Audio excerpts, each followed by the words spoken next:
Welcome back to Outriders. In this video I'm going to be explaining exactly how the world tiers work in this game. And just quickly, I want to tell you that if you're reading news articles from all these different news companies for games, ignore what they are telling you. If they are telling you that, for an example, at World Tier 6, you have a 285% chance of getting legendaries, it does not work like that. 100% and anything over would mean a guarantee. The way these developers have built the game is, for an example, if you have a 1% drop chance of a legendary, what that 285% legendary modifier will do is, instead of you having a 1% when you're at World Tier 6, it will add a 285% higher chance of getting a legendary. So your percentage, your drop chance of getting yourself a legendary at World Tier 6 will go from 1% up to 3.85%. And then eventually, if I remember the numbers properly, when you get to World Tier 15 and that goes up to a 425% modifier,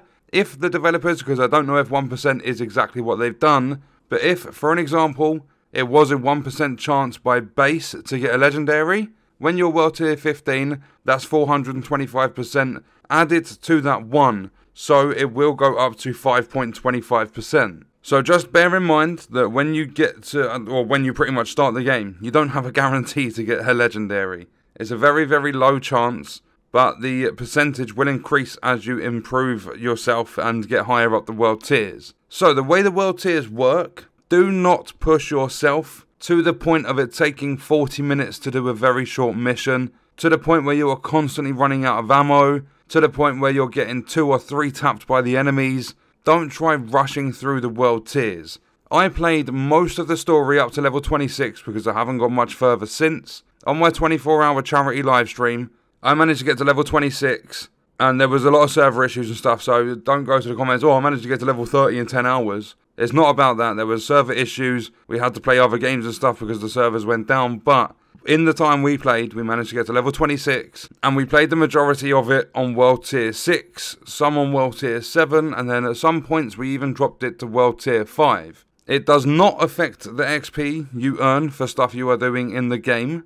It will affect your loot, so if you're at World Tier 6 and you've got a solid build that's easy to get through the content of World Tier 6, bump it up a little bit, go to World Tier 7. If you're on World Tier 6 and you're finding it relatively tough, don't be scared to drop it down, even 2 or 3 World Tiers, because it's not going to affect your XP. The only thing it's going to do is drop the health the enemies have, and it's going to make them not deal as much damage to you. So drop their damage output and drop their health. So harder for them to kill you, easier for you to kill them. It will have an effect on your loot, but you don't need to worry too much about the loot until you hit the end game, which is level 30, max character level, and obviously once you've done the story, you'll unlock the expeditions. What it will also do is, for an example, if you are level 25 and you're playing on World Tier 8, I believe it is, that will let you go 5 levels above your character level, but the enemies will also be the same. So at World Tier 8, you're level 25, the drops you'll get can go up to level 30,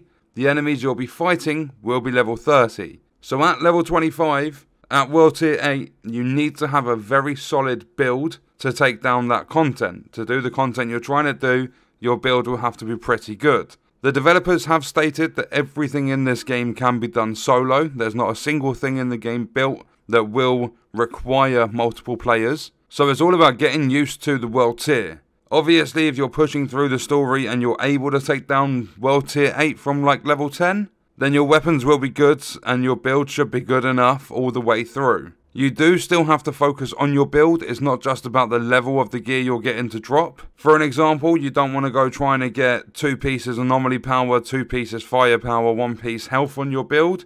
That's stuff you need to figure out as you're going through the game. I've had several people, especially in my charity live stream, saying, I'm just about to start this game, which character do you recommend? I recommend that you figure out your own playstyle for this game. I do personally run the Devastator. I like to be an aggressive sort of player. I like to be up close and personal. I like tanking at the same time. Although my build at the moment is purely based on firepower. All 5 pieces of my gear do have firepower stats. So just to let you know about the characters quickly as well. The Devastator is an up close and personal tank. The Trickster is an up close and personal sort of agile character. The Pyromancer is for medium range and the Technomancer is long range / support. with the Technomancer having the best healing abilities in the game. So pick your character, get used to playing the game. If you're finding it too hard, do not be scared to drop a world tier. If it's far too easy, go up a world tier. Because the goal, I want it to be the goal for every single player. I don't know who doesn't want to push themselves to it, especially if you're playing the game and you're expecting to put a decent amount of hours into the game. I would say the goal is to reach World Tier 15 and be able to take that content on. It's going to be the hardest in the game because that World Tier 15, the drops you will get in are 12 above your level. The enemies are going to be 12 above your level.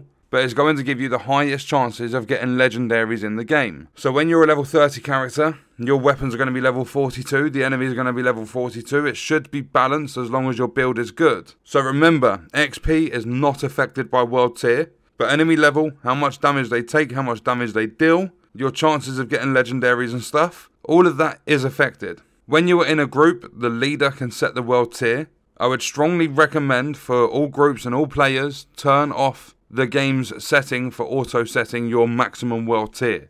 Keep it at the one you are happy with, do it all manually, and then as you start getting more comfortable with the game, you start getting used to the mechanics and how your build is working, slowly push your way up. And on that note, that's going to do it for the video. Let me know your thoughts and stuff in the comments. I'll see you in the next one. I hope you guys enjoyed it.